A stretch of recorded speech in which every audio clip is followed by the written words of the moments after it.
saya juga ingin mengambil bahagian dalam perbahasan mengenai pindaan pada Akta Perbadanan Insurans Deposit Malaysia, ataupun dalam bahasa Inggerisnya yang lebih dikenal sebagai MDIC.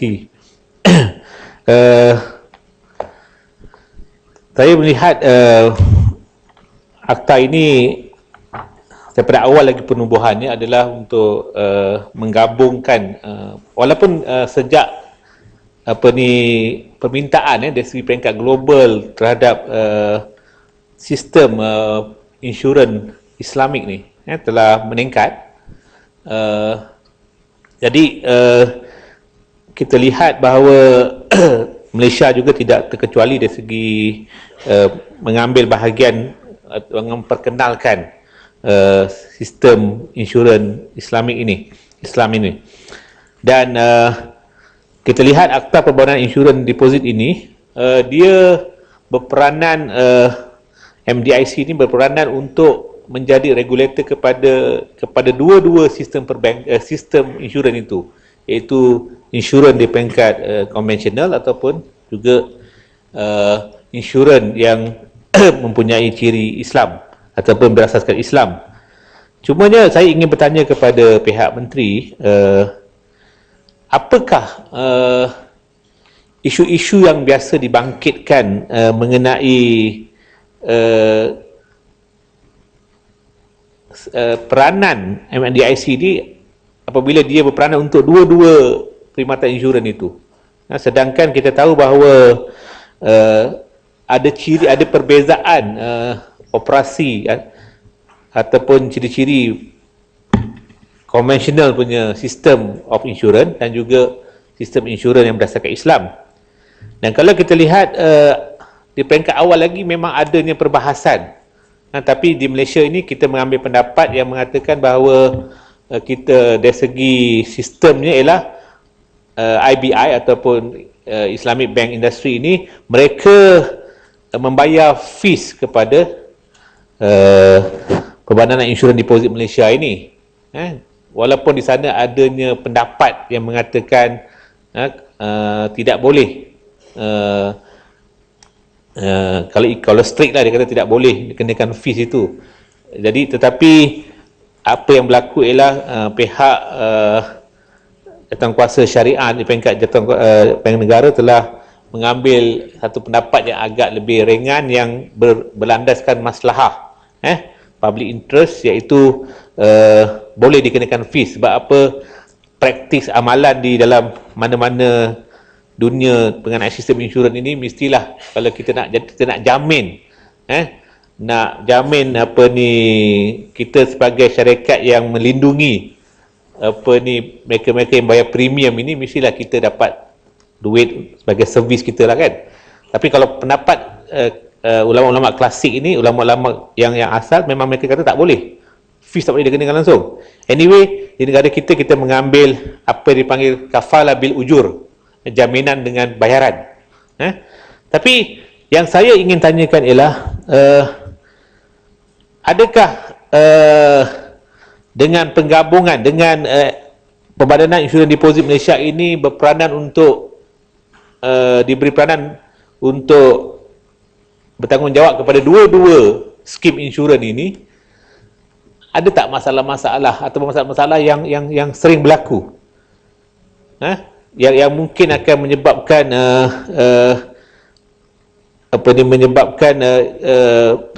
khususnya perbankan insurans Islamik ini mungkin akan dikompromis dan sebagainya dari segi, sebab dah tentulah the fundamental importance yang elemen yang fundamental dalam sistem insurans Islam ini ialah dia mestilah syariah compliance. Sebab itulah itu yang ciri yang paling asas lah.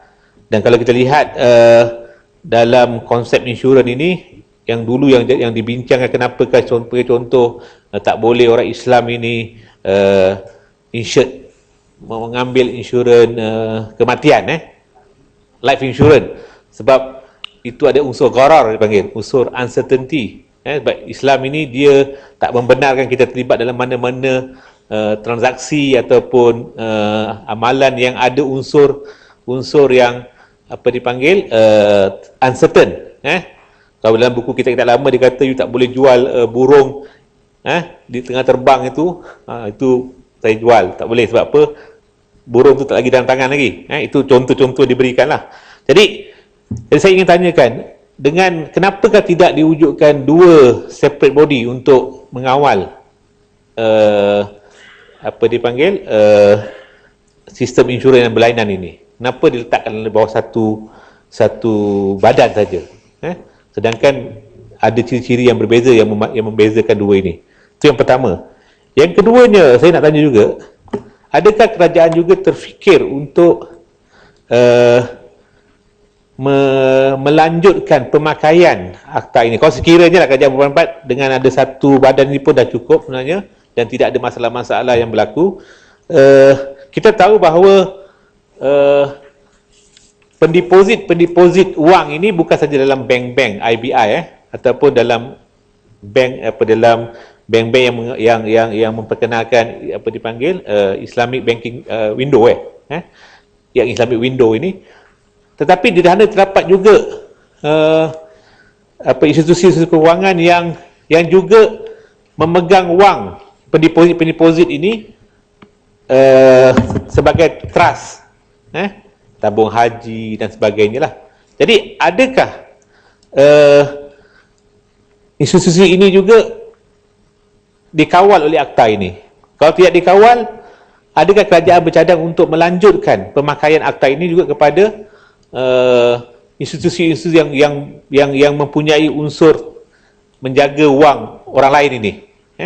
Seperti juga, termasuk juga EPF semalam kita bincangkan. Sebab apabila EPF dah mula ke arah menubuhkan kuasa syariah, maknanya lebih ke arah syariah compliant ini, sudah tentu di sana nanti kita tahu apabila tujuan akta ini adalah memastikan keselamatan penyimpan duit penyimpan ini. Kalau apa-apa berlaku kepada institusi kewangan ini, ada jaminan. Jadi itu dia punya peranan dia, itu dia punya tujuan dia. Jadi sekarang ni kalau kita hanya menghadkan kepada sistem perbankan saja, sedangkan di sana juga ada lagi institusi-institusi yang juga menjadi institusi yang menjaga wang orang lain, wang pendeposit. Apakah jaminan yang kita boleh apa ni, boleh pastikan wang-wang ini terselamat kalau ada apa-apa berlaku? Kita tak tahu apa mungkin akan berlaku. Dan bagi saya juga ingin tanyakan, adakah Perbadanan Insurans Deposit Malaysia ini dia hanya dari segi soal apabila dia katakan apa-apa berlaku kepada perbankan itu, dia dari segi dia nak melindungi dengan memberikan ganti rugi dan sebagainya, apakah aspek-aspek yang dilihat, ataupun di sana adakah wujudnya perkiraan yang berbeza antara sistem insurans konvensional dengan Islamik?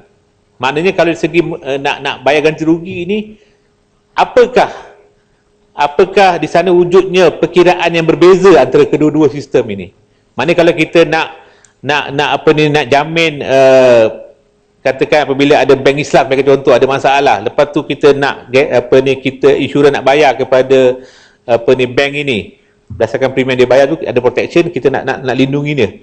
Kalau bank Islam sebagai contoh nak mohon ganti rugi atas masalah yang dihadapi dengan bank konvensional, adakah MDIC ini akan hanya mengenakan satu standard yang sama?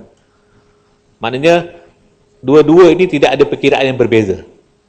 Sedang kita tahu, saya kata apabila kita gabungkan kedua-dua ini, masalah yang paling besar ialah kedua-dua sistem ini beroperasi atas foundation yang berbeza. Jadi kalau kita letak hanya satu piawaian saja, sedangkan mungkin di sana ada unsur-unsur yang kalau kita letakkan piawaian yang sama ini menyebabkan dia tidak mematuhi syariat compliant. Jadi saya ingin tanya, adakah pihak kerajaan ataupun pihak MDIC ini dia juga mempunyai panduan-panduan Sebab dalam atur kertas kerja yang pernah dibentangkan dalam berkaitan dengan insurans Islam ini, saya masih ingat lagi antara yang didedahkan adalah MDIC ini beroperasi dalam keadaan tidak mempunyai guidance yang agak exhaustive. Maksudnya, apabila ditubuhkan Perbadanan Insurans Deposit Malaysia ini, mereka masih lagi dari segi amalannya berpandukan kepada panduan-panduan dalam perbankan konvensional. Jadi mungkin mereka kekurangan material-material ke ataupun expert dalam bidang-bidang Islamic insurance ini. Jadi mungkin mereka tidak sangat mengambil berat soal perbezaan itu. Jadi yang saya khawatir ialah dia akan menyebabkan mungkin bila kita menggunakan piawai yang sama dalam sistem yang berbeza ini, dia mungkin akan, bukan saja dia akan gagal mematuhi syariah, mungkin juga dia akan tidak berlaku adil kepada dua-dua sistem, dari segi pembayaran ganti rugi sebagai contoh. Seterusnya, kalau sebelum ini 2005 hingga 2007, dari segi pembayaran premium kepada insurans Islamik ini, dulu dia base pada flat rate.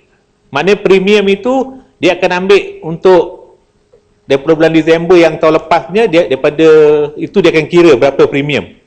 Tapi oleh kerana Islamic insurance ini juga, dia bukan saja Islamic insurance ini juga dia juga melindungi sistem-sistem perbankan yang menawarkan produk-produk yang dipanggil profit sharing, macam murabahah, mudarabah. Dalam antara perbezaan fundamental antara perbankan Islam dengan perbankan yang konvensional adalah konsep profit sharing ini. Sebab tu dalam Islam tidak ada konsep sangat loan ini. Yang loan tu qardul hasan je. Dia qardul hasan ni, kita bagi orang 500, kita bagi orang pinjaman 1000, dia bayar pun 1000, tak ada interest dan sebagainya. Itu qardul hasan. Dan qardul hasan ni, bank-bank Islamik ni dia memang menawarkan terlalu sedikit lah. Sebab apa? Dari segi profit tu tidak ada. Sebab pertama pun qardul hasan, pinjaman yang baik, pinjaman yang lebih benevolent untuk nak tolong orang.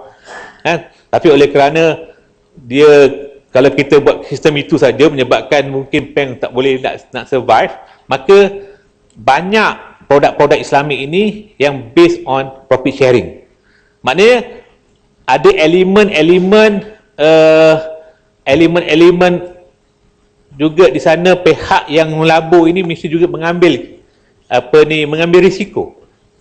Itulah.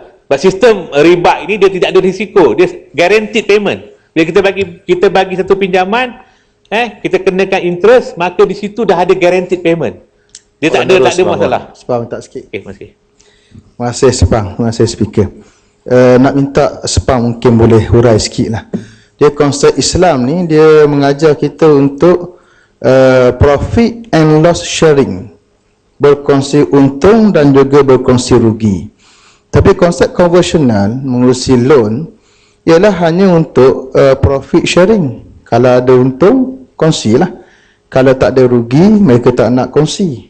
Jadi itu membezakan antara konsep Islam dan konsep konvensional. Mungkin dalam isu takaful ini boleh Sepang hurai sikit. Okey. Apabila saya setuju dengan apa yang dikatakan oleh Kuala Nur, sahabat saya Kuala Nur tadi, sebab dalam Islam ini saya kata tadi memang konsep profit and loss sharing. Sebab tu dalam kes mudarabah, Rabbul Mal itu ada orang yang menawarkan capital, dan orang yang entrepreneur yang ambil yang gunakan duit investment itu, dia dua-dua tu ada unsur tolong menolong lah. Maknanya orang yang pemilik capital ini tidak boleh anggap dia mesti siasa untung. Tapi sistem ini juga disalahgunakan untuk menarik ada juga disalahgunakan.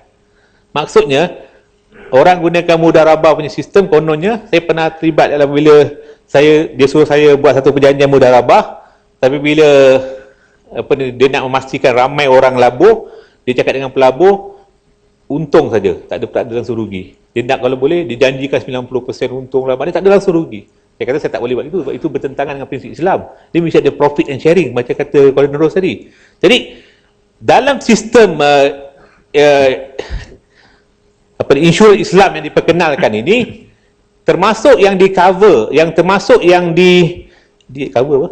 Yang dilindungi ialah yang dipanggil PSIA ni, profit sharing ini. Maknanya oleh kerana sistem perbankan ini dia ada perbezaan features itu, maka dia ada konsep, dia juga cover dalam kes-kes seperti itu. Bukan setakat dalam konvensional dia lebih kepada loan. Dia lebih kepada loan daripada yang profit sharing ini. Okey, tadi saya berhenti pasal isu premium tadi. Kalau kita lihat sekarang ini, selepas 2007 telah ada satu satu kaedah yang lain, iaitu premium bukan lagi berdasarkan flat rate, dia lebih kepada base pada risk tadi.